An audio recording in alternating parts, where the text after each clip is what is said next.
Hi guys, I'm Mike and welcome back to Indy Fanatics, and we are joined today by an IndyCar legend, and that is Mario Andretti. We're very privileged to be able to invite him onto the channel today, and we're just going to talk through his career that he's done many a time before. But for those of you who don't know Mario Andretti, which I would be surprised if you don't by now, I hope it's going to be an interesting chat. So Mario, how are you today?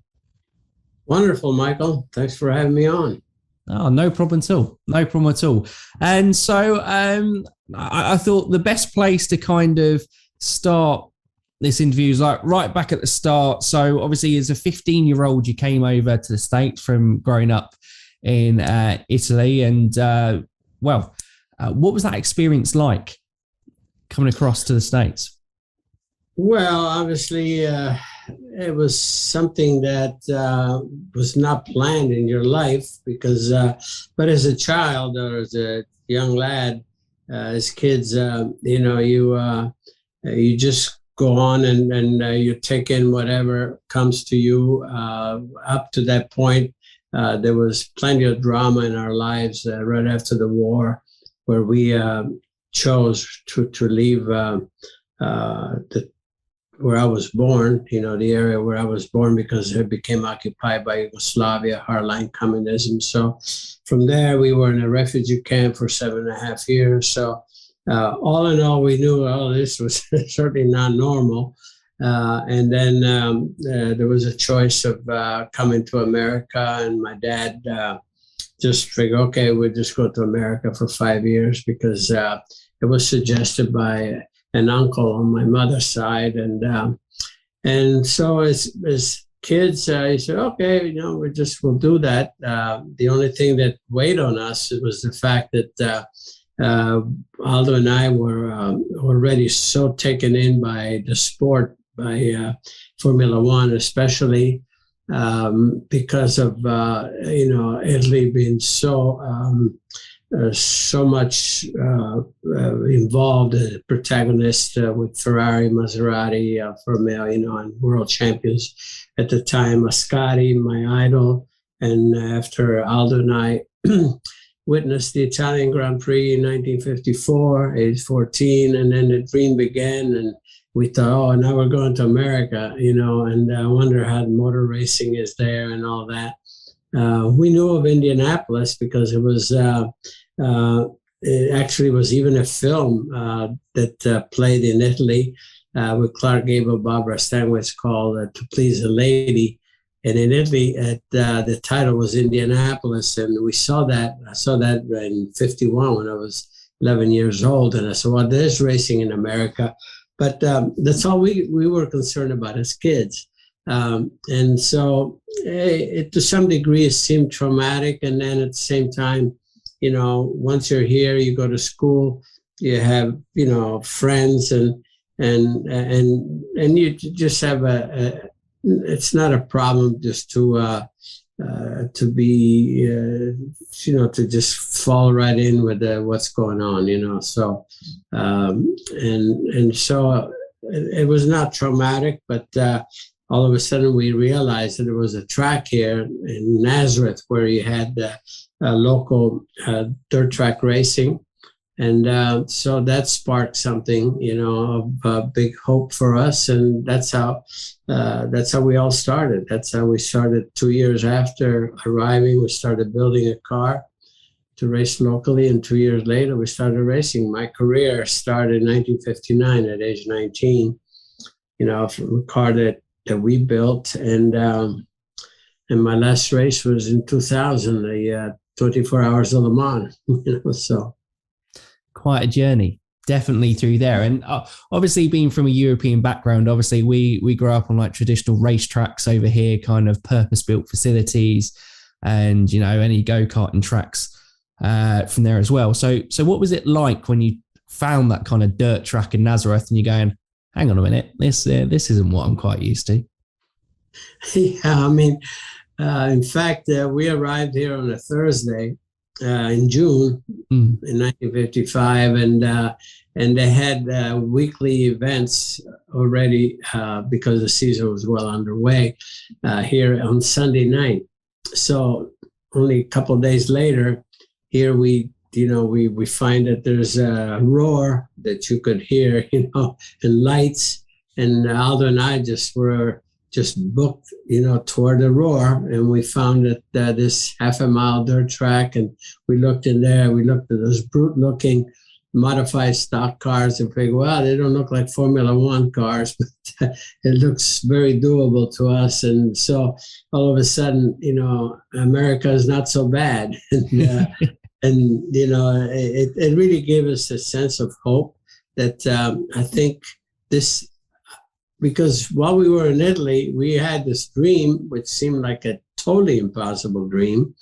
And I don't know how in the world we would have ever been able to get started. I know I had a Formula Junior situation going on there and all that, but coming to America, it just really gave us those new hope, and it provided a possibilities for us to pursue our dream for sure. I was going to say, in terms of, because obviously you would have seen it with Michael and then Marco as well, and obviously through Jeff and John, going through kind of junior systems. When you were kind of obviously you came across, like I said, 1959, at 19 started your career, and then at the age of 25, you're the kind of national champion in single seaters for American Open Wheelies and the USAC Championship. Like, how did your junior career kind of compare to that? Because obviously you were doing a lot of kind of the modified stock cars, the kind of midget racing as well. Was it just, you almost competed in hundreds of races? Was it just a lot easier to access in the States? Well, if you want to compare, what it was with us, Aldo and I, versus our kids, I mean, there's no comparison. It's light years away. The sport was not as organized at that time as it was, when my kids started racing. When my kids started racing, you already had local, very well organized go-kart racing, different categories. That's why I started my kids when they were 9 years of age. You could run a junior class and so on and so forth. Well, none of that existed when we started. So, but we started actually at age 19, we were actually legal as far as racing professionally. That's why we even had to have our license, the date of birth on our license changed by a friend of ours, to be able to qualify because of insurance and so on and so forth. But to race professionally, you had to be 21. But the kids, Michael, Jeff, they were already in Formula Fords at age 16. So by the time, they got up to the top levels, they were just still very young. And for me, at age 25, like you say, which was my full rookie year at the top level of IndyCar in USAC, 25 was young. In fact, when I won the national championship that year, my rookie year, I was the youngest ever to win it. But today's standards, even when my kids started, by the time you're 25, you're a veteran. Yeah. You see what I mean? So times were so different. But again, you do what you have to do, with what at the time. And you maximize your opportunities, which is what we did. So one way or another, you just try to make the best of it. But again, and with us, actually, Aldo and I, we didn't dare even tell my dad that we were, that we're going to be racing. In fact, my dad only found out, you probably know that when Aldo got hurt at the very last race of the season, and so things like that. Very different, as I said. Yeah, no, absolutely. And so obviously, your and Aldo's grounding came in like that kind of dirt racing. So how did you then find that transition? Because obviously the USAC calendar was mainly ovals. Was it all ovals at that stage? I can't remember, but how did you find it from going dirt ovals to kind of obviously the paved ovals on the USAC calendar? As far as the dirt ovals and paved ovals, that was in place already then. Anyway, because even when I drove 3/4 major, it was indoor, it was on pavement, but then when you just mentioned USAC, my very first season in '65, that's when they had the very only one in the championship, road race. And I won that. In fact, that was the only race that I won that season. And I'll tell you another one in 1963, a couple of years before, major racing, there was a road race in Lime Rock, Connecticut, on a nice little road course. It's not very long. It's only about a mile and a half a lap. But they had a one-off road race there, and I won that one as well. So you could see road racing was in my mind, in my head already then, and my objectives were ultimately, to have a chance to do Formula One, and I already had those thoughts when I was driving midgets. I equate this. I tell this story many times that. I was getting in '63. I had already won 2 features that day, and I was about to get pushed off for the 3rd feature, which was a rain out to make up. And what was I thinking about? I was thinking about Dan Gurney that had just got a ride with Ferrari in Formula One, and I'm getting pushed off in a midget on the dirt on a 1/3 of a mile dirt track, and I'm thinking Formula One. Honestly, and I told Dan so many times, but so you could see that was in my head, and as far as my ultimate goal, as you can imagine, and I think I was a little bit instrumental in really encouraging USAC to delve into road racing, to pick up the series, and make it much more interesting, which they did. And because then in 66, 67, 68, they're just getting more and more races, like 68. The last race was the 300-mile race in Riverside, California. And then we started racing in Canada. In fact, that's where I was, winning a lot of the races. In fact, Dan Gurney was also very, driving quite a few of the road races in USAC, and between he and I, if you look at the record, we were just first or second. We were dominating the road races, and so things were going my way in that respect. And I had Colin Chapman that promised me at Indianapolis that he would have a car for me when I felt that I was ready to do Formula One. And when I called him, he sure did. I mean, he was true to his word. And but by that point, I had done quite a bit of road racing in sports cars, because I was part of the Le Mans Ford program, which gave us so much testing.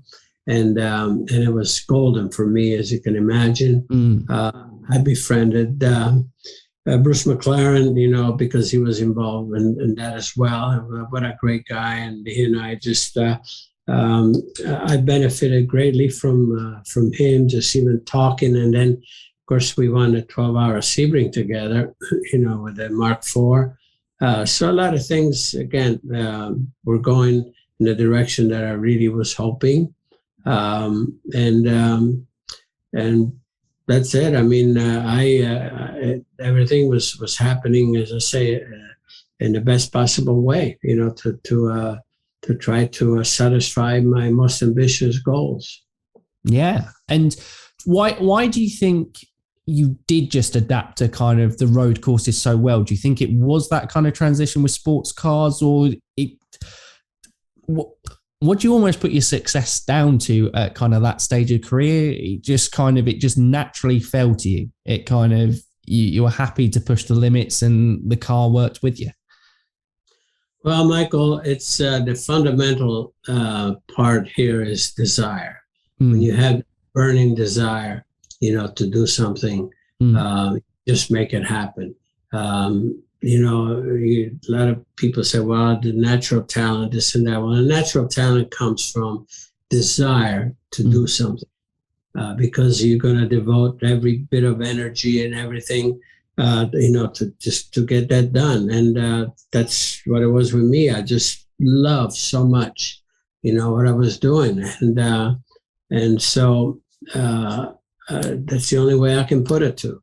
I wanted to get that done. I wanted to do it, and so badly that I just and then you adapt. You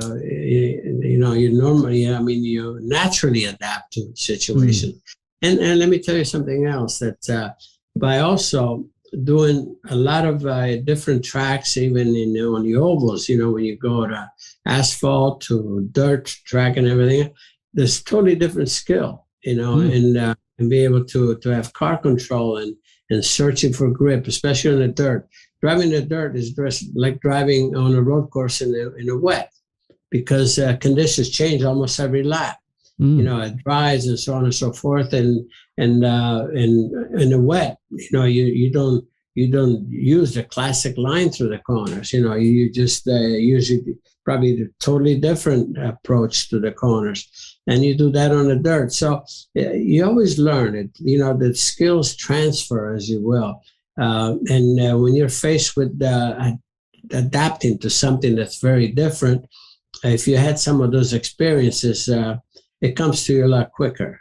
And so that's where I benefited, I think, in so many ways, by doing the different disciplines and even driving different cars and so forth. I mean, the general feel of a race car is something that any race driver with any experience will identify immediately, the balance and all of that.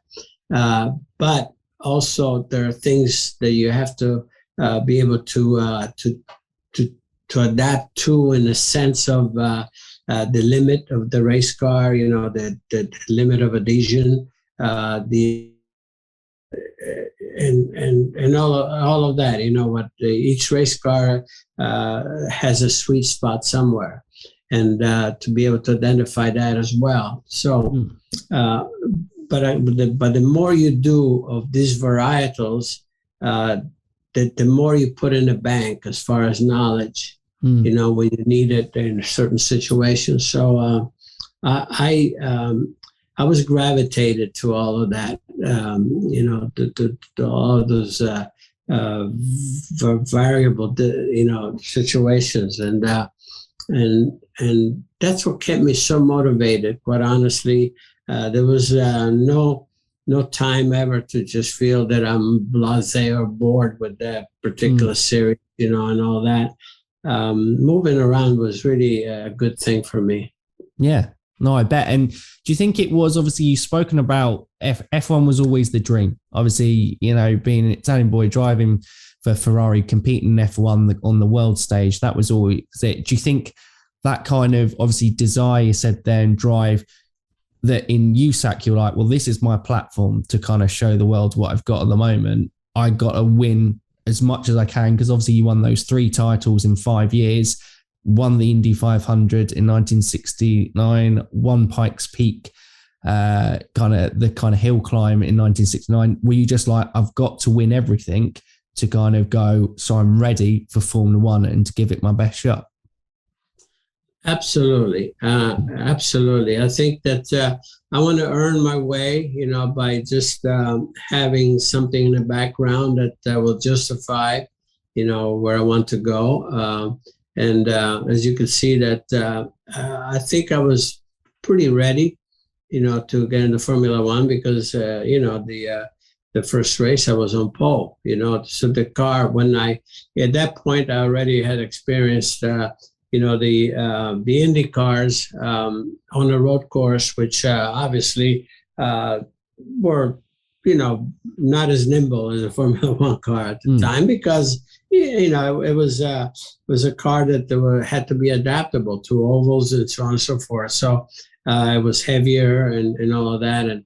And the first experience I had in the Formula One in earnest was at Monza, because I was supposed to do Monza and Watkins Glen, but that's another story. But the test that I did in Monza, I felt, oh man, the Formula One just fit me so perfectly, and just the feel of it, I said, man, this is really the cat's meow, and so as you can see, by then I had driven enough of something that was not as good, not as responsive on the road courses as a Formula One car. When I finally got in one, I think, man, this is a dream. So it all worked, the right way for me. And, if the car was capable, I think I was able to take it there, and so,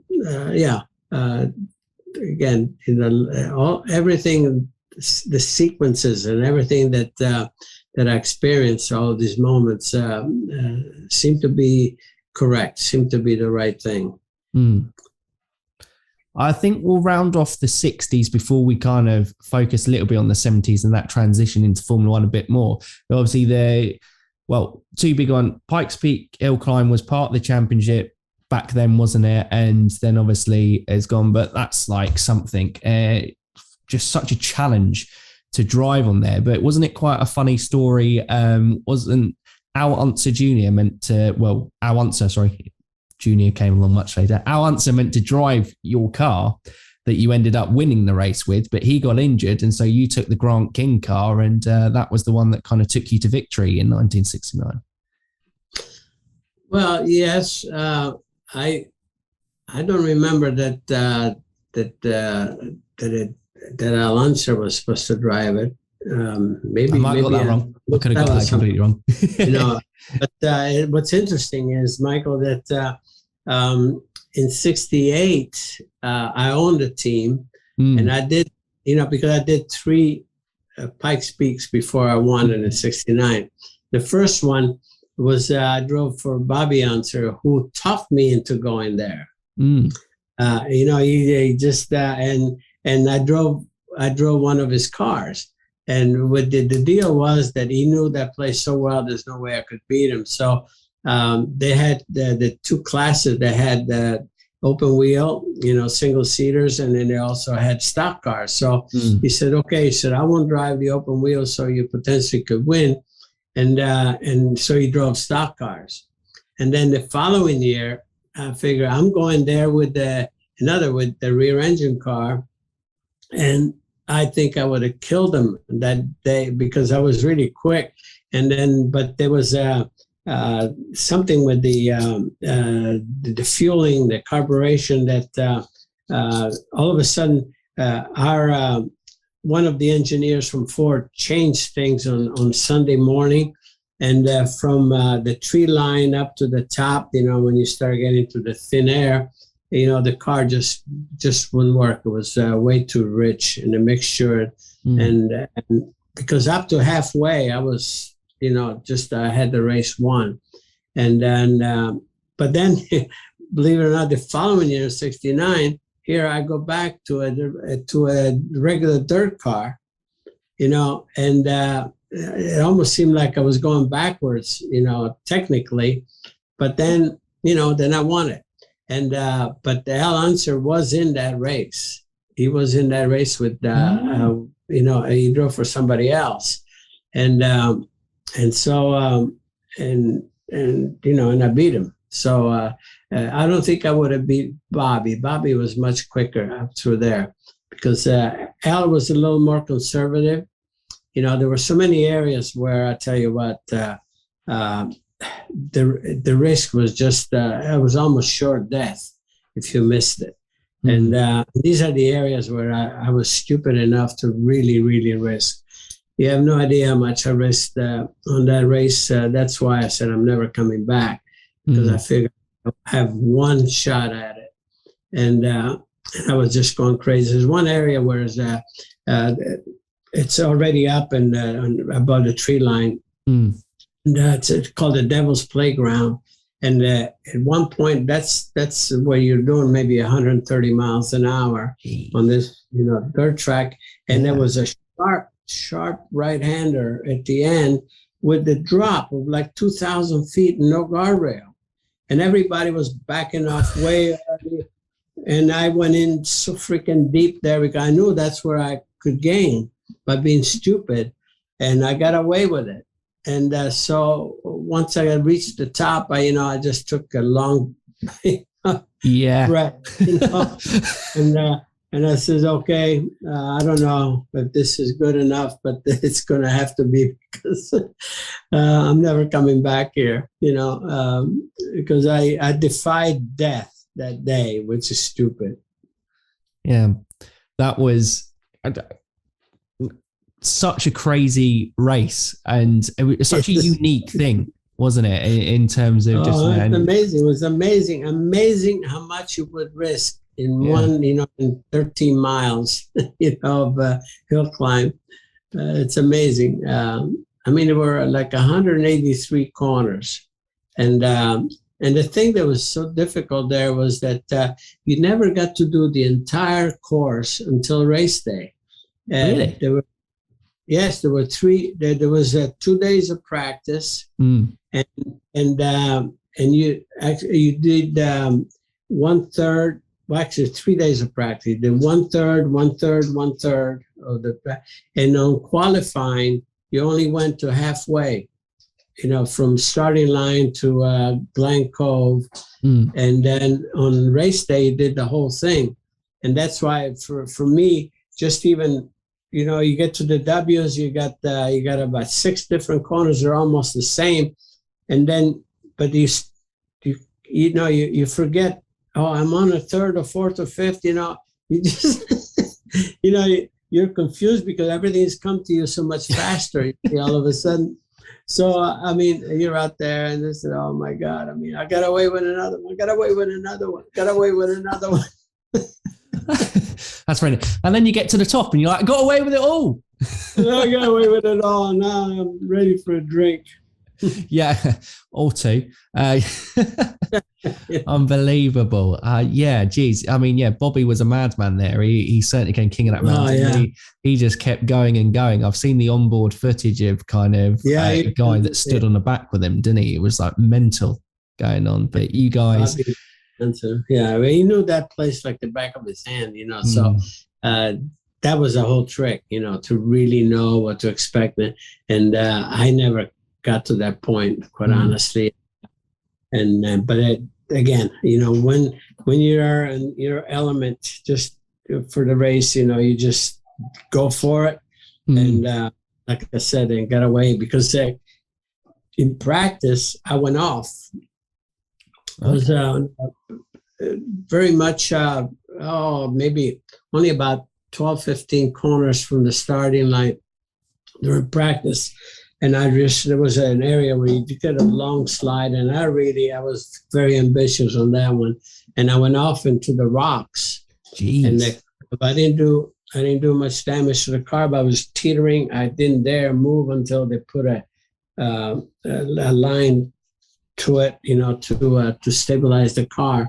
They had to lift it off the rocks, but and so because of that, I had to start pretty much last, which is not a real advantage, because on a dirt track, all of a sudden it gets much drier. If you see, I had to ride a cushion in all the corners on the outside, but it worked out. At least I knew what some of the other times already were up to that point. And even though you don't have information going along, but anyway, I just at least there was a cushion, and I was really leaning on it, and it sort of worked for me. Sounds an incredible race to be a part of, but I do not blame you whatsoever. Going, I've won. That's good enough for me. It's a terrifying 12 minutes. Yeah. Back I set a record at that was 11 minutes and 58 seconds. I was the first one to go under 12 minutes. Incredible. How did Bobby like that one? He was all for it. You know, he was happy for me because he was driving a stock car at the time too. You know? But somehow I got the measure of Al, which I was surprised. I surprised the hell out of myself, quite honestly. But it worked. Incredible. So yeah, what an achievement in 1969, and then another one. Well, I suppose the best way to transition into this, what's scarier, going around Indianapolis at kind of, well, obviously you were the first one to break 200 miles an hour, or climbing Pikes Peak? Pikes Peak by far.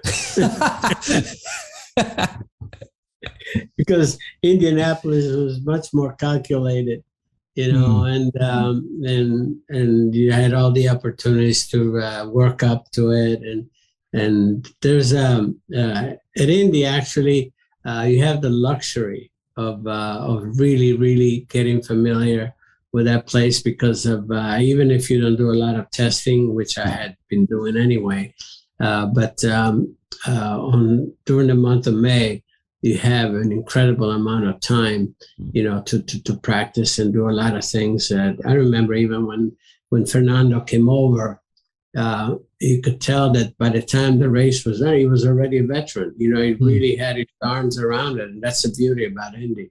On race day, if you're not ready to really on race day, it's your fault. You know, because you are given an incredible amount of time, and that's a big luxury.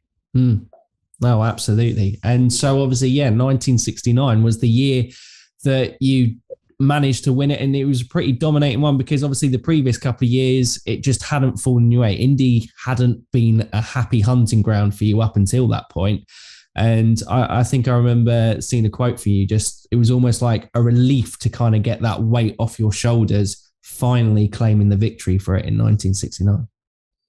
Well, it was, quite honestly, because if you look at your record, 65, I finished the race, finished third, and then got the championship. In 66, 67, I was on pole both those 2 years with the car that I had. I could have won two of the easiest races of my career there. Really, the car really felt right. And I dropped out both years, you know, with one time the front wheel came off. It's a long story with the machining on. And the other time, right at the start, the engine, I went on 7 cylinders, dropped the valve. And you know that at the start, 7 cylinders, I drove 7 cylinders for 3 laps before Jim Clark passed me. You know, so if I had all my cylinders, I would have had the race of my life there. And then in 68, the second lap, burned a piston. You know, so I said, what do I have to do to finish this race? So after my rookie year in 65, the next race that I finished, I won, which was in 69, if you look at it. So, and as you can imagine, like you said, there was a huge weight was lifted off of my shoulders in a sense because of what do I have to do to finish this doggone thing? And then after that, I figured, well, God willing, you know, I might be able to win a couple more, which I did in 81, no question. I still have my ring. I know. I could have, you know, I should have won a couple more. 87, I had, with Adrian Newey as my engineer, we had that month. I mean, I was quickest every single day. I was on pole. We even won pit stop competition. And, I had I think it was a lap and a half lead with 23 laps to go when I dropped the valve on that Chevy engine, the Elmore Chevy engine. So again, I felt that every race that I entered, especially after 69, I felt I had a chance of winning that, in any way. But then my finisher record was very dismal there. I mean, I guess you were very much racing in the time where it was almost like the war of attrition with the cars too. The thing, reliability was just such a thing back then in terms of, you must look at the cars today and go, damn, man, could I have a car with that reliability back then? I would. Amen. I always say, Michael, I look back and I said, my driving style suited today, not then, because I was flat out, from the get-go. And I just had no patience, and you needed to have that quality, patience to be able to try, to be reasonable with the equipment. But again, that bit me always.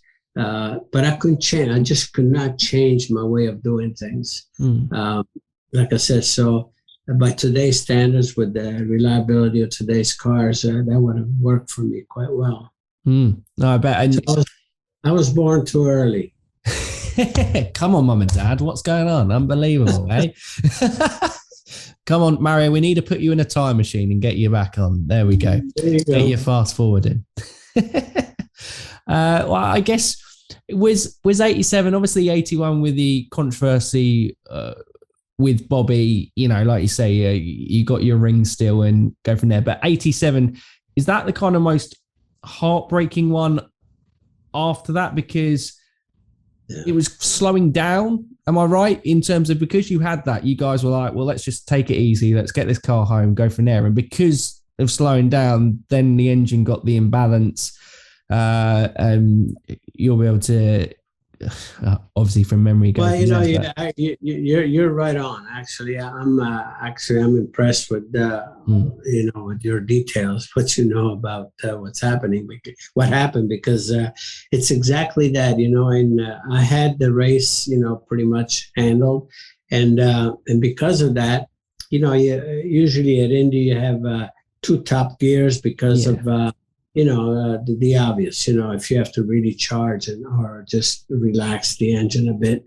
And I was driving in top gear and 6th gear. I only had 6th gear gearbox at that time.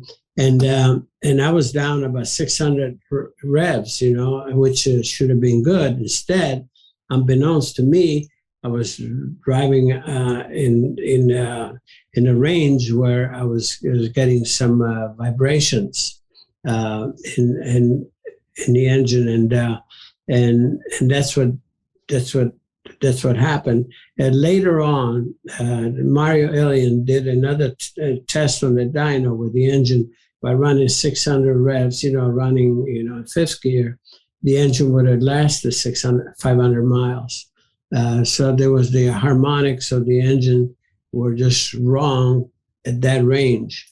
And I thought, the engine guys always, keep the revs down, keep the revs down, keep the revs down. I was keeping the revs down, and that bit me, So here again, if somebody would have been pushing me, would have been better, because then I would have just been running on that range, and it would have been better. But I had such an advantage, in that particular race that, and it was heart-wrenching, quite honestly, as you can imagine. What do I have to do to win this race again, But it is what it is. But to me, still the satisfaction remains that we really had the car to beat them that day. And there are not too many races where you enter the race, at the beginning, and you feel, what? Today they have to beat me, it's a feeling that's very rare, but I had it that day. I said, all I have to do is, not make any mistakes and so forth. And it was really, it was working that way. And then here we go, it let me down. Racing is a cruel mistress sometimes, isn't it? But then you did win it that one time, and some people go their whole careers without winning the race still. And like you said, it's, you still have your face in that kind of famous trophy. It'll always be there forever in history, and you've more than put yourself in the history books with IndyCar since then as well. But I guess, like I said, you've won that Indy 500. You've won 3 championships under your belt as well. And so you finally go over to Formula One. What was it like to finally be like, you know what, I'm here? As a kid, way back in Italy, that was my dream. I'd loved seeing the kind of Ferraris race around Monza. What would it have been? The Fangios back then in that time. And you've gone, but now I'm here myself. What was it like? Well, I guess until 1978, it was unfinished business, because you're like, well, if I'm here to win. Well, it's true, but there are many factors here that played into my not going into Formula One full time after my debut, if you will, because even Colin Chapman offered me a number 1 drive after in '68, but the earning factor was so different in those days, where IndyCar was king even versus NASCAR or anything. And then Formula One is, I remember even speaking with Jackie Stewart when he came to Indianapolis. He was saying, man, what do we have to do to just raise that level, and so on and so forth? And it became a factor. Why? Not that I, raced just, for the financial side, but I had to be realistic because of the safety, that wasn't there, and then that's called the tragedies of my closest friends that were not there anymore with their families. And I felt that I had a responsibility. I was very selfish pursuing the career that I wanted to pursue to derive the satisfactions. But I had to be thinking, I had a young family early on. I had to be thinking of them as well. So the earning power that I had at the time, I could not give that up. But I was satisfying myself in Formula One just by doing 2 or 3 races, to actually familiarize myself with some of the circuits and so on and so forth, get more, my hands around it. But I could not afford to just to do it full time, even when Mr. Ferrari, and after '71, when I won in South Africa, and then at Ontario, the Questor Grand Prix, when I won both heats versus Jackie Stewart, that he offered me number 1 drive there. I could not afford it. And that's why it wasn't until, the point that I figured it's now or never, age-wise even, when I was like 34 or 35 in 1974 or something, I figured now I have to make a decision. If I'm ever going to do it full time, it's got to be now. And that's how that came about. So as you can see, I was sort of in a very, the situation where it was difficult to make a decision, to do it, do I totally satisfy myself or be realistic and think of some of the other part, as far as make sure that I have the family care for in case something happens to me. That's really what it was. Absolutely makes complete sense. Because I guess how was it racing in that time? Because obviously you've seen motorsport go through such an evolution, and you're kind of then as a kid seeing your idol Alberto Ascari die after becoming a 2-time Formula One world champion, to seeing your friends die when racing with them, and then obviously seeing your son and obviously grandson compete in the sport as well. What was that journey like in terms of drivers always say you just had to get on with it, you put it out your mind? Was that very much what you had to do? You just accepted it as part of it, or? Well, you had to. Yeah, there was no other choice. if you were going to do it, you could not dwell on that, on those negatives. You knew how cruel the sport could be at times, but you never thought of that. You thought of the rewards and what you're looking forward to and so forth, and how much you love doing it. And again, if you felt that all of a sudden, I think I'm in the wrong business, well, you shouldn't have been there to begin with. So you knew there were, I mean, you had to know back of your mind that there was just an inherent risk, no question. We were trying to make this thing as safe as possible for what we knew and what was allowed. But again, the technology and some of the knowledge was lacking at the time. It was, the whole thing, there was an evolution that took place. And ultimately, where I think we reached the point where we're enjoying today, but there was the circuit safety, the tracks, and it was, the cars themselves. And it wasn't until, after, I'd say safety really became more of a factor as far as addressing it vigorously. In 2004, 2003, 4, 5, 6, and we had to get into the to the 21st century, to be able to really put our hands around it and deal with it properly.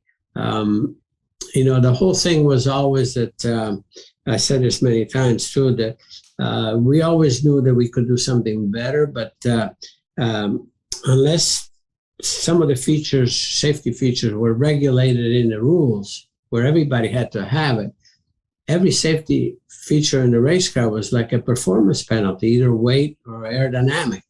And so nobody was going to volunteer that unless it was mandatory. And all of a sudden, the sanctioning bodies became more and more responsible. And you can see even in Formula One, it started out with catch fencing. Catch fencing would sometimes create more problems than not, when you went off. But at least it was an effort. And I remember especially with mentioned Jackie Stewart, he was one vocal voice that spoke loudly enough that was beginning to be heard. And the other one actually was Niki Lauda again. Everyone agreed with that, but some were more forceful than others. I think I was another one that there was, because that's how the GPDA was founded, not for any other reason except safety.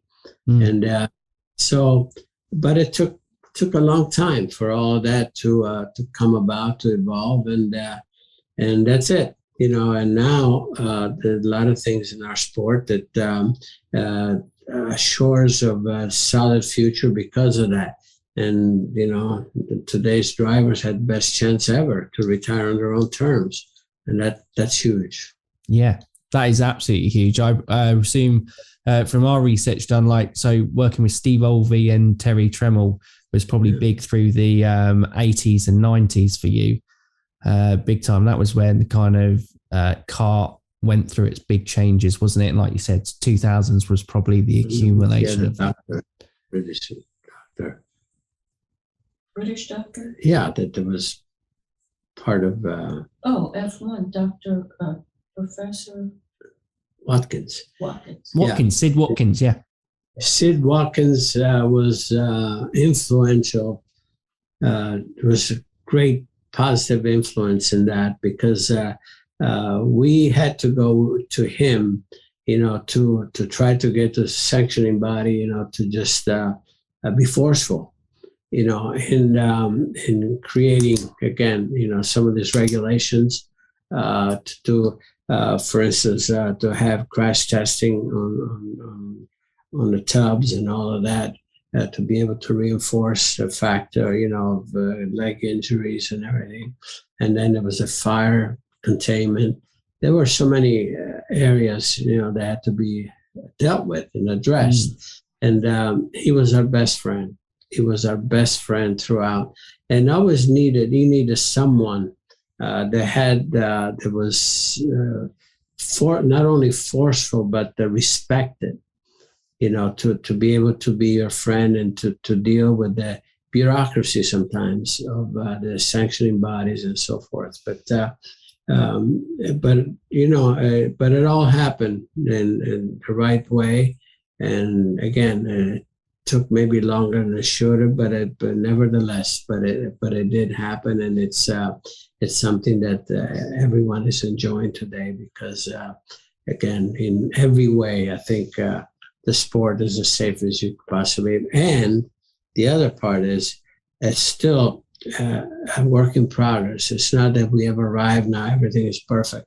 It's still a work in progress. So anytime you have an incident, like, we've seen Roman Grosjean, for instance, Bahrain, you learn, unfortunately. I mean, he was very fortunate and lucky to come out with that, but you learn something, even in that area, the guardrail, that would never happen again. You always, do something. You don't just forget about, okay, this was a bad situation. Why you make a bad situation?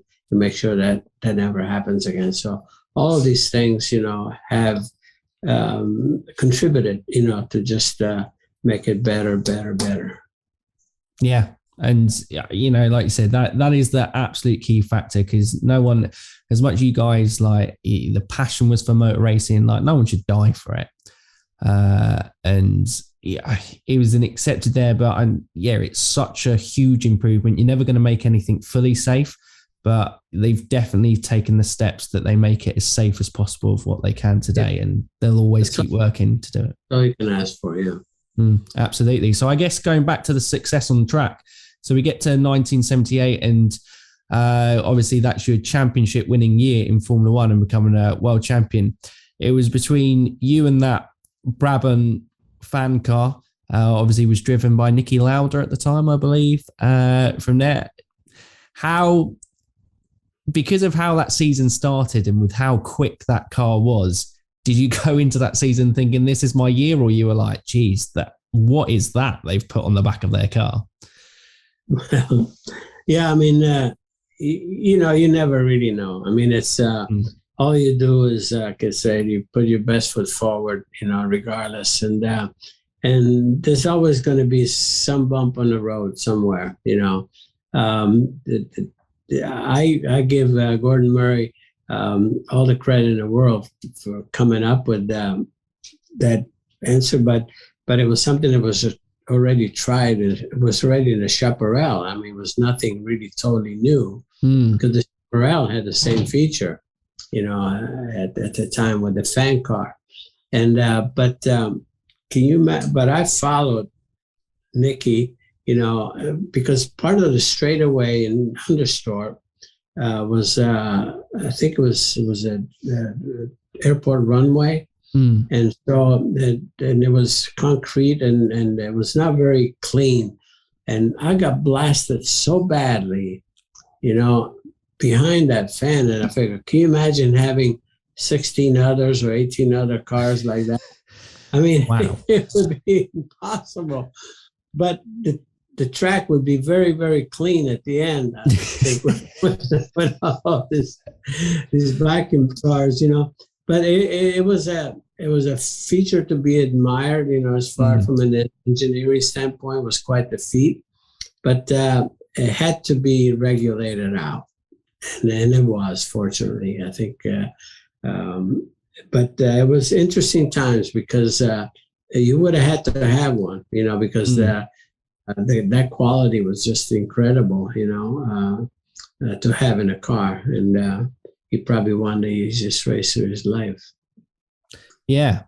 I was going to say, as a driver, obviously being part of that era, there's still elements of it within Formula One, but they're also more minuscule and working on fine margin and percentages nowadays. And a lot of the kind of marginal differences, the cars look the same, but they're more kind of under the car, and to the naked eye, you can't really see them. Do you miss that kind of innovation, that early stage of motor racing where you were kind of getting loads of weird and wonderful shaped race cars and stuff like that, kind of Brabham Fankar and Oddie Colin Chapman kind of, mastering the ground effect as it went through. And obviously you benefited from that during your time with him going there. Do you kind of miss that time in racing?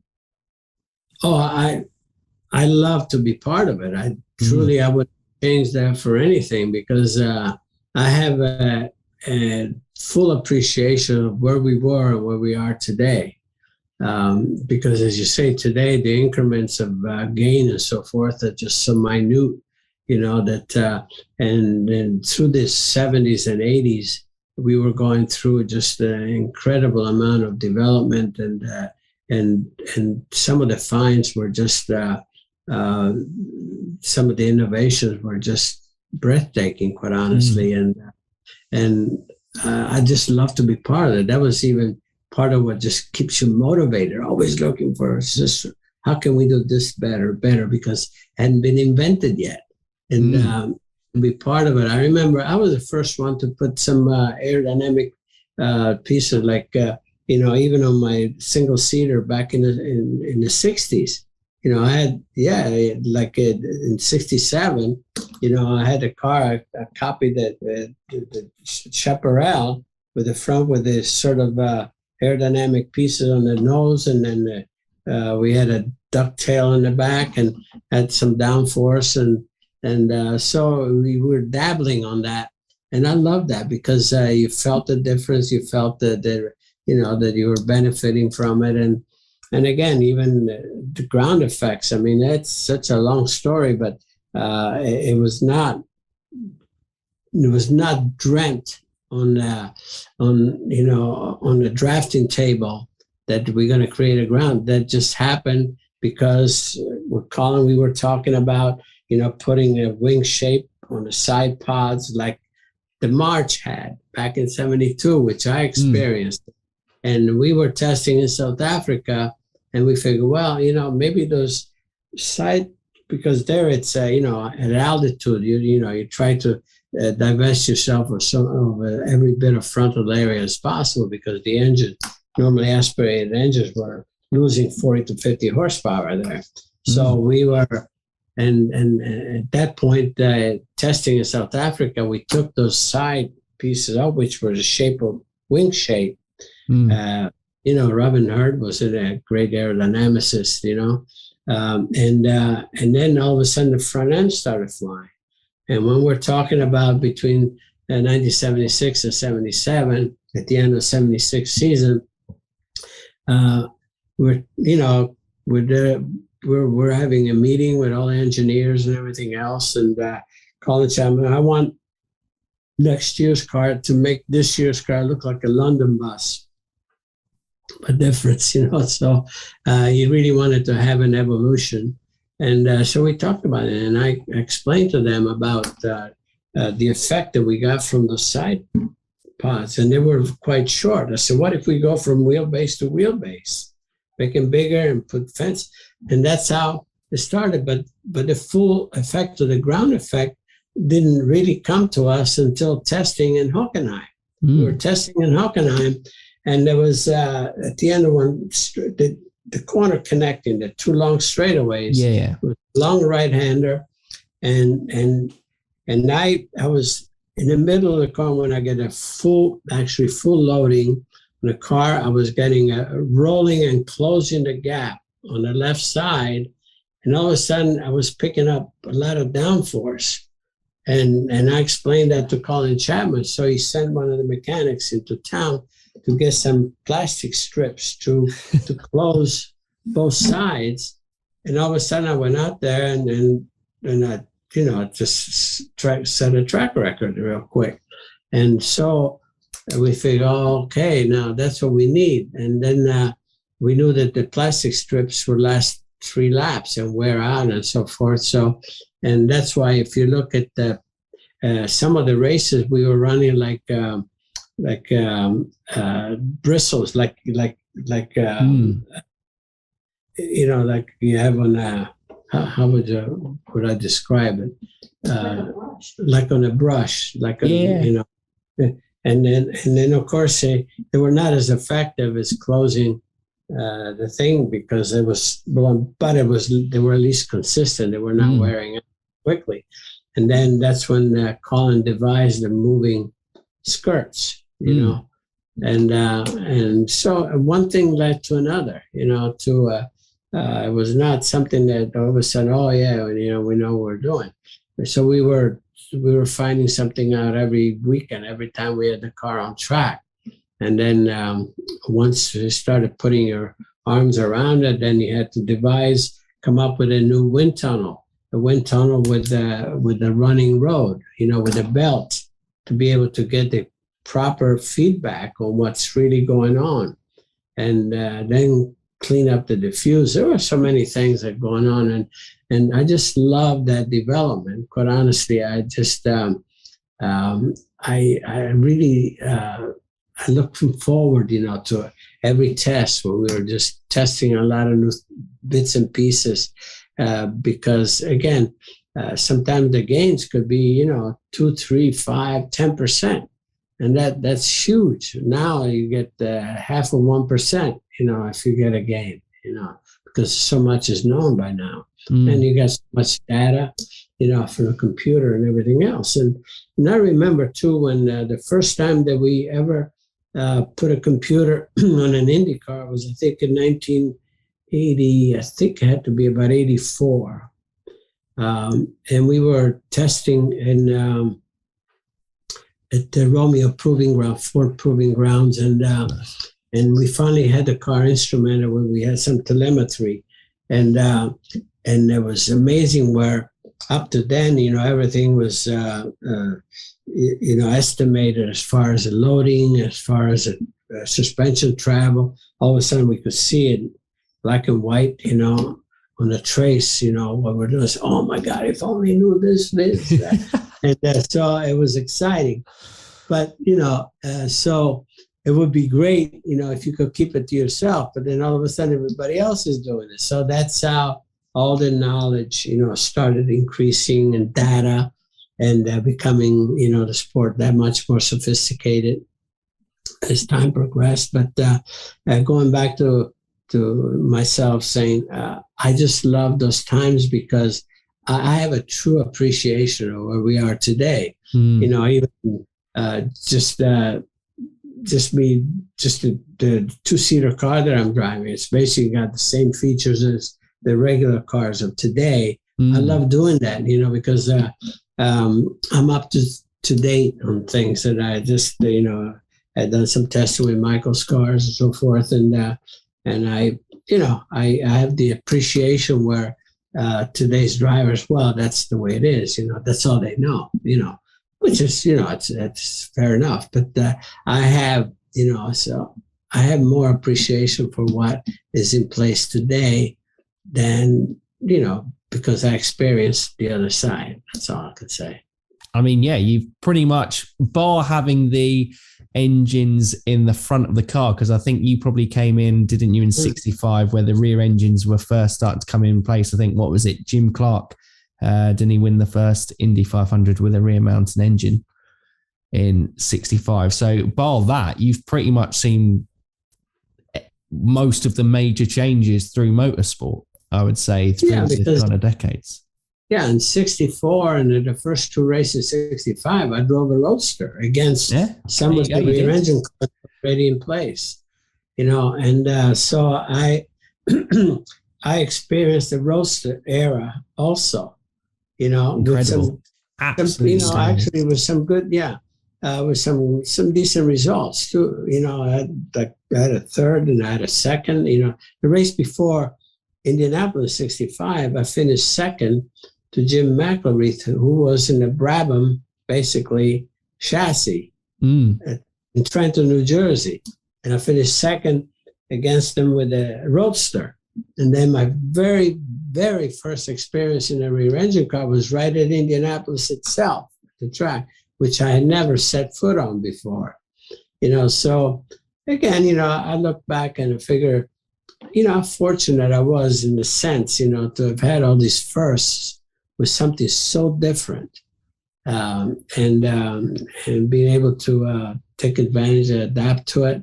So it's, again, all of that. I think when I look back, I figure, so how fortunate I was to have had those opportunities. No, absolutely incredible to have driven those cars and to have seen the things you've done, and drove pretty quick in the majority of them as well. So with obviously going back to 1978, you've won that world championship. What did it kind of feel like to achieve that dream almost? Well, that was the ultimate dream, no question. Can you imagine, even under this very unfortunate circumstances, but to be able to nail it right in Monza, and where I saw my very first race, it couldn't have been a better situation from that standpoint. But I always said, because the loss of my friend Ronnie and so forth, I couldn't even celebrate. But looking back, coming full circle, how amazing! When I was 14 years of age, I said, I'm going to win my world championship in Monza right there. And the year before, I won Monza, but I won that year too, but I got penalized along with Gio Villeneuve. We jumped the start. Well, he jumped the start. I reacted.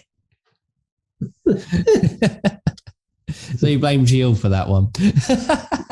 Well, he did. He went first. And in fact, he was already in the chicane before we got the green. That's not a jump start. That's just...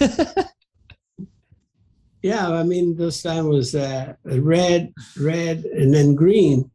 And so they kept, and the driver's meter said, like, it's going to be within 6 to 10 seconds before the green comes on. As soon as the red comes on, he goes. And I jumped, but I held it. I stopped. And then the green came on, and I went. And they penalized me, too. They gave me a minute penalty as well. And I chased him the whole race. And I think on the last lap, I overtook him. I passed him. And then I was, 1 minute penalty. So that was it. Frustrating nonetheless, because I suppose Monza's always had that special place in your heart. And I suppose to round off the Formula One chapter, obviously, you drove for Ferrari, didn't you, in the 80s, and to win at Monza for Ferrari, that must have been, pretty special moment with a man with Italian heritage. Go from there. It is Ferrari. Yeah, I mean, for me to say I drove my very last Formula One race and with a Ferrari, I know under the worst possible circumstances, obviously, but at the same time, Mr. Ferrari called me and he asked me to fill in, and it turned out to be something that I will cherish forever, because how much that meant for me, and being able to, feel like I'm competitive. I had not driven a turbocharged engine in Formula One up to that point. That was the year they were coming on, and so again, this ultimate satisfaction and with a Ferrari. So it's got carries a lot of weight for me, for sure. Yeah, I bet. So having achieved that dream in Formula One, what was the motivation? Obviously, you were in your late 30s by that stage. What was the motivation to then go back to kart under the kind of new formation of that, with obviously a split happening in USAC? Obviously, you've driven on and off throughout the series, still in your Formula One career, but going back full time from 1983 onwards, and then with the formation of Newman Haas Racing in '84, like, what drove you to keep going and go, you know what, I'm not done with racing? Or was it just because I can still be competitive like you were with the Ferrari? I want to keep racing because this is what I love doing. Yeah, I mean, a couple of factors there. As you can see after the championship, that uh, Colin Chapman was already thinking of the next chassis, the next creation, and the rest of the teams were refining, the ground effects. So the car was not very competitive. And then when I decided at the end of my contract that I could just go to another team, I had an opportunity to go either with McLaren or Alfa Romeo, and I calculated at that time that Alfa Romeo was ready to be really competitive, and then so I chose that. It was a wrong choice for me, and so with Alfa Romeo not dealing with the rule changes that they had in place for 1981, which is about the ride height and so forth, and then you had all the other teams had the cheater. They had the hydraulic feature on the car where you had to clear a sort of a box on the way out of the pits, and then you had to clear it coming back in. But as soon as it went out, they dropped the car. Had a hydraulic system where, in Argentina for the very first race, the Brabham, with Ecclestone, they already had that in place, and we couldn't believe that Nelson Piquet just went off, and he just left everybody in the dust. And then everybody just obviously used that system after that, except Alfa Romeo. And that bit us so badly. And Alfa Romeo didn't do it because engineer Kitty was afraid that if there protested, it would embarrass Alfa Romeo as a brand, and he wouldn't dare doing that, which was really stupid, and it hurt us so badly. So having that negative experience, and then I decided to just leave because all the premier seats were filled, from that one, and I figured, well, I'm just going to resume my career back in the States, and there was no second thoughts about it, and the thing is, I did a couple of years with Pat Patrick, but then I just wanted to have more control with the team, and I had this in mind and I thought that Carl Haas, the importer of Lola's, I thought that he, after the Can-Am series sort of, dropped off the face of the earth, I thought that he might have been a good candidate to enter IndyCar at the time. And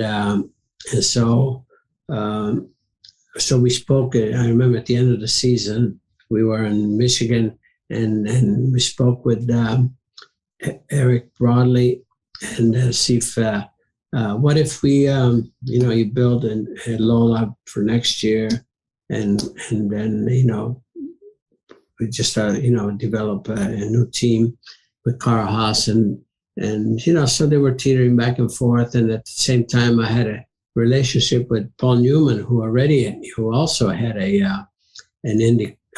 Can-Am team, which was now defunct. And so I figured, what if I put those two powerhouses together? And I think I was instrumental in trying to getting that done. And so that was the birth of the Newman Haas team, which turned out to be a wonderful experience for me. And I drove for them for 12 seasons. That's the longest that I've been with any team. So that was another great situation for me. And then having the opportunity to be driving, on the same team with my own son, Michael, and so forth. And I have so many podiums together. It was a great part. It was a great way, no better way for me to end my career, like that. Yeah, I guess you gave the ultimate repayment for Carl Haas and Paul Newman going, this is going to be a great idea, guys. Trust me, go with me. And then 1984, you go and win the championship, your fourth one. What would it have been? Over 10 years since your last one. 13 years, was it the difference? Or 14? Yeah, something like that. Yeah, crazy. Yeah, for sure. I mean, it was, and I won 18 more IndyCar races, so it was a nice stretch, for me. And as you could see, I pressed the envelope as long as I could, from age standpoint. I just couldn't give it up. I think, and again, I won my last race when I was 53 years of age in '93, at Phoenix. So I was hoping that I would come out of the sport and still feeling that I'm competitive. I mean, I was not at, certainly not at the top level of my game, but I was still competitive, and I'm glad that I did not overstay. Because I've seen, some of my colleagues, a couple of them do that, and I didn't have that memory. So I'm just happy with the decision that I made, to retire when I did. And again, just still being able to enjoy, and we could see that I did a couple more Le Mans, after that in '95. We won class. We should have won overall, but at least we won class, so I can say that I won Le Mans as well. If even class is a first place trophy. Absolutely. It is. Talking about car, obviously through those days with Haas Racing and, competing there, a lot of people kind of consider it as like a golden era for IndyCar. What was like the difference coming back from, obviously you left full-time IndyCar from the kind of USAC days going into kart? What was the main differences? Obviously it was like led by the Roger Penske's and Dan Gurney's of the world, and making it a much more of a commercial threat, I think, globally in terms of that, and adding a little bit more structural stuff within the teams. What was the main differences did you find coming back into that championship? Well, the main difference, I think that it was, to me, the series had a much better direction into, let's say, the modern times, to expand to much more road races, which was actually exactly what I would have, what I loved. And you could see the series just became very attractive. I mean, it was either televised or on radio. All the races were, pretty much broadcast in 120 countries at the time. And so that's how popular it was. It had a lot of international appeal, as you could see. And so those definitely were the golden years of IndyCar, no question, before the split.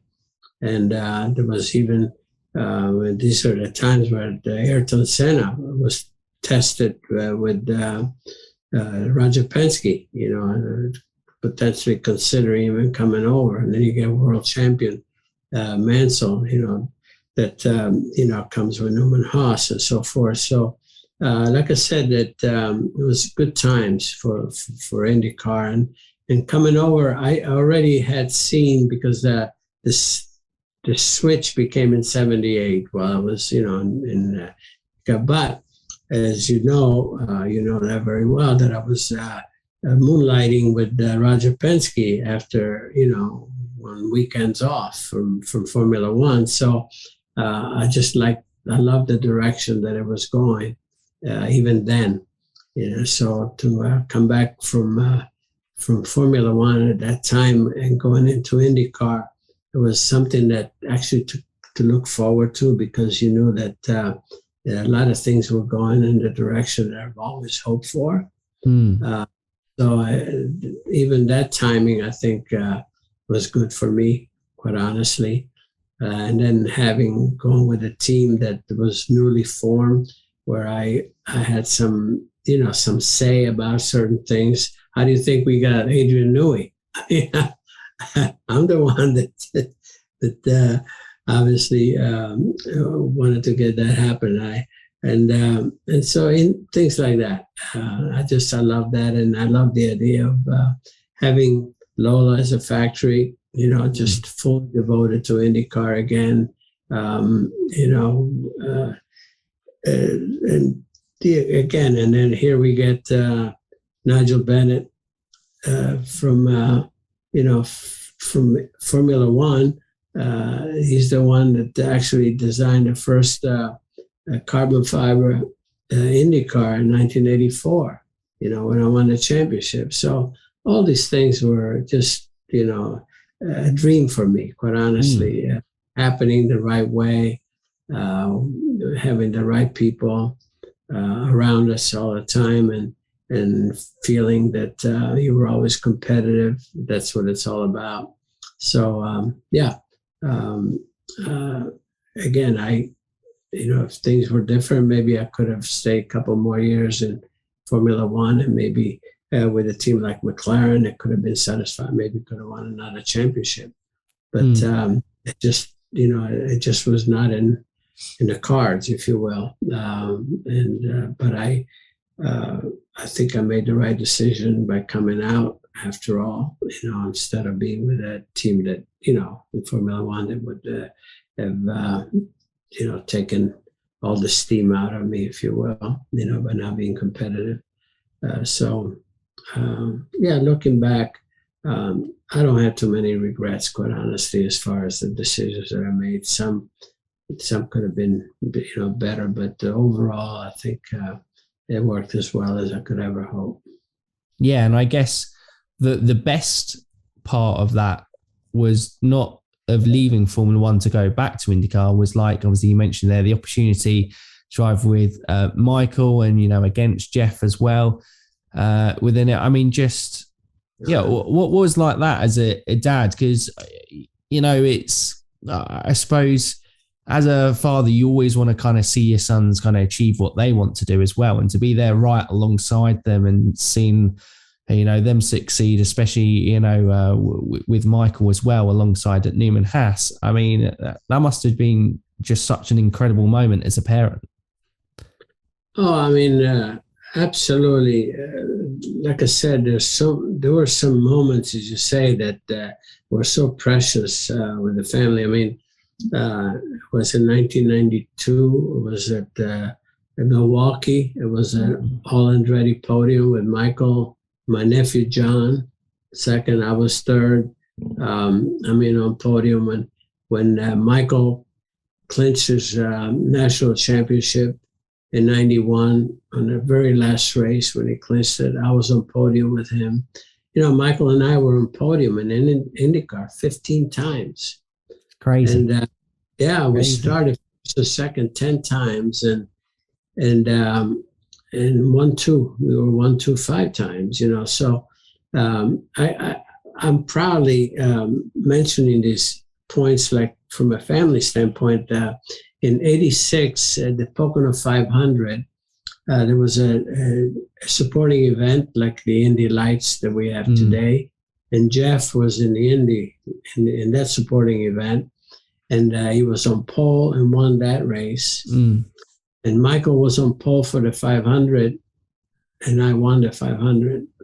Between the three of us, I mean, how sweet is that? Between the three of us, we cleaned house that weekend. And again, from a family standpoint, could you ever want anything more than that? So we had those moments. As a family, you could see that we have a lot to be proud of and a lot to be, to be able to talk about for the rest of our lives. Yeah, absolutely. I mean, and you obviously the legacy still continues with the Andretti racing team, and it's a multiple racing series that it's compete, but obviously primary team is in the IndyCar series today. I guess rounding off your career before we look a little bit of IndyCar. Oh, well, how are you doing time-wise? I realise I've taken up a lot of your time. We can round it up quickly or have a little bit more if you want. Well, we can go a couple more minutes. Cool, no problem at all. Okay, well then I'll tell you what, we'll round off with you then, and we'll leave IndyCar for another day. Thank you so much for your time, Mario. So drivers wise, you've competed against a hell of a load of good guys across generations on track, and obviously just seen around. Who are the best guys that you race with? Obviously, the likes of AJ Foyt come to mind, the Lauders of the world. Jackie Stewart, obviously within Formula One as well, was great within his day. And obviously Nigel Mansell was a teammate back in 1993. Who were those best guys that you did, and what made them kind of so special and tough to compete against? Well, Michael, looking back, there's so many, that I've driven against, and sometimes I say, I just forgotten and so forth. The ones what stands out for me more than anything is when I came in into the top level, say such as IndyCar, to be able to be racing and competitively against a champion that was already established, like AJ Foyt, for instance. He was he was 5 years my senior, and he was already a national champion multiple times, won Indy, and to be able to go alongside him and win some races, with him second and so forth. Those are, the moments that you figure, oh my God, that's what gives you all the confidence that you need, to be at the time. And then coming into Formula One, who was the yardstick at the time was Jackie Stewart. And, in my debut, that's who was second. I was first. And then when I won my first Formula One race, Jackie Stewart was second. When I won at Ontario, the Equestrian Grand Prix, the two 100-mile heats, I won both of them, and Jackie Stewart was second in both of those. So these are the times when you start thinking, oh my goodness, how fortunate am I, to be able to, and it gives you that feeling of belonging. But then, as you say, you mentioned the Lauders of this world, the Jansers, and so there's so many that, Rick Mears in IndyCar, he was another incredible driver in every way. And but I can go on and on and on. And sometimes in Dan Gurney, and I hate to just name just a few, because there were more, and I'll forget, I would not mention someone that deserves to be in on that list, so I'm going to leave it there. Smart. I think that is a perfect time to round off, Mario, and just, what an incredible career. And I thank you so much for your time. It's been enjoyable reminiscing about it and just seeing, just that transition through motorsport that you kind of lived through and all you achieved in it, and still do a fantastic job representing the sport today. And IndyCar is lucky to have you still very much attached, and all your family have given to the sport. So thank you so much for today, Mario. My pleasure, Michael, and I'm impressed with your knowledge about IndyCar, and I love that. Thank you very much, Michael. Compliments to you. So we'll see you later, guys. Have a good one. And until next time, you Indy fans, keep racing.